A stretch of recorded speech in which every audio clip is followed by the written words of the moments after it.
বিশ্বকাপের শেষ ১৬-এর লড়াইয়ে আজ মুখোমুখি বর্তমান বিশ্ব চ্যাম্পিয়ন আর্জেন্টিনা ও আফ্রিকার অন্যতম শক্তিশালী দল মিশর। নকআউটের এই লড়াইয়ের একটিমাত্র ভুলই শেষ করে দিতে পারে বিশ্বকাপের স্বপ্ন। আর তাই তো এই ম্যাচ নিয়ে সারা বিশ্বের ফুটবল ভক্তদের উত্তেজনার পারদ এখন তুঙ্গে। বাংলাদেশ সময় আজ রাত ১০টায় মুখোমুখি হবে লিওনেল মেসির আর্জেন্টিনা এবং মোহাম্মদ সালাহর মিশর।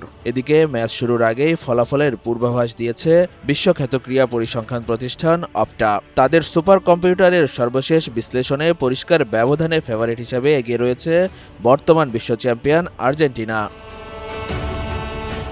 হাজার হাজার ম্যাচ সিমুলেশন এবং কৃত্রিম বুদ্ধিমত্তার বিশ্লেষণে তৈরি অপটার মডেল বলছে নির্ধারিত ৯০ মিনিটে আর্জেন্টিনার জয়ের সম্ভাবনা ৬৯.১%।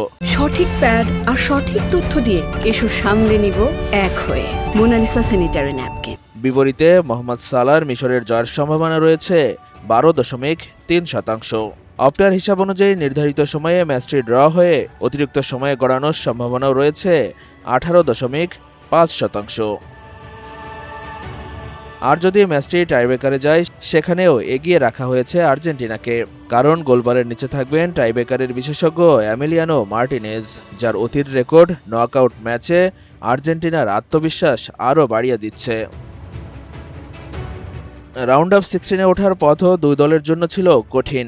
ডিফেন্ডিং চ্যাম্পিয়ন আর্জেন্টিনা শেষ ৩২-এর ম্যাচে রোমাঞ্চকর লড়াইয়ে ৩-২ গোলে কেপ ভার্দেকে হারিয়ে জায়গা করে নেয় এই পর্বে। অন্যদিকে অস্ট্রেলিয়ার বিপক্ষে নির্ধারিত সময় ১-১ গোলে শেষ হওয়ার পর টাইব্রেকারে ৪-২ ব্যবধানে জয় তুলে নিয়ে শেষ ১৬ টিকিট নিশ্চিত করে সালার দল। এখন প্রশ্ন একটাই, অপটার ভবিষ্যৎবাণী কি সত্যি হবে, নাকি সব হিসাব নিকাশ উল্টে দিয়ে নতুন ইতিহাস লিখবে মিশর?